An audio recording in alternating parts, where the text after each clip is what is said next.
ప్రభు నందు ప్రియులారా, ప్రభు నామమున మీకు వందనములు.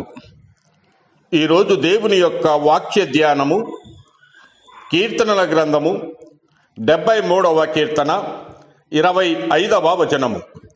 ఆకాశమందు నీవు తప్ప నాకు ఎవరు ఉన్నారు? నీవు నాకుండగా లోకములోనిది ఏదియూ నాకు అక్కరలేదు. దేవుడి మాటలు దీవించి ఆశీర్వదించునుగాక. గమనించండి ప్రియులారా, ప్రస్తుత దినములలో ఏ వ్యక్తిలోనైనా, ఏ కుటుంబంలోనైనా, ఏ సంఘములోనైనా చింత, దిగులు, విచారం అనేవి ఎక్కువగా ఉన్నాయి. నాకు అది లేదు, ఇది లేదు అనుకుని కృంగిపోయే నిరాశవాదులు కూడా ఎక్కువైపోయారు. ఇలాంటి పరిస్థితులలో విశ్వాసులముగా మన వైఖరి ఎలా ఉన్నదో ఆలోచించుకోవాలి. లోకస్తుల వలె మనము కూడా వారితో నిట్టూర్పు చెందుతూ ఉన్నామా? అయితే అలా ఉండనక్కరలేదు. ఎందుకనగా ఈ లోకములో మనకు నిజమైన తృప్తినిచ్చే ప్రభువు మనతో ఉన్నప్పుడు సంశయాలు, చింతలు, దిగులు, విచారము మాయమైపోతాయి. జీవితపు అన్ని కోణాలను పట్టించుకొని బాధ్యత తీసుకునే వ్యక్తి అనగా యేసుక్రీస్తు మనలో ఉన్నాడు. ఒకప్పుడు మన పాత యజమాని సాతానుడు మనల్ని నిరాశపరులుగా చేసేవాడు. ఓటమిలో కృంగిపోయే వారము, నిరాశ, నిస్పృహలు అంతరంగాన్ని కబలించేవి. కానీ ఇప్పుడు మన పరలోకపు యజమాని మనలో నివాసం ఉంటూ ఉన్నాడు.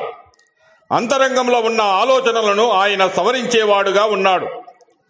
కొలొస్సీయులకు రాసిన పత్రిక 2వ అధ్యాయము 3వ వచనములో బుద్ధి జ్ఞానముల సర్వ సంపదలు క్రీస్తునందే గుప్తములై ఉన్నవని సెలవిస్తూ ఉన్నాడు.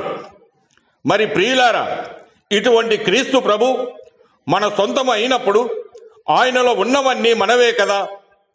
మరి అన్య జనుల వలె వస్త్రముల కొరకు, తిండి కొరకు, శరీర అవసరతల కొరకు చిందించడము ఎలా?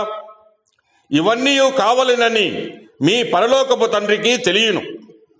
ఆకాశ పక్షులను, అడవి పువ్వులను ఎలా పోషిస్తూ ఉన్నాడో వాటికంటే శ్రేష్ఠులమైన మనలను కూడా ఎందుకు ఆయన పోషించలేడు?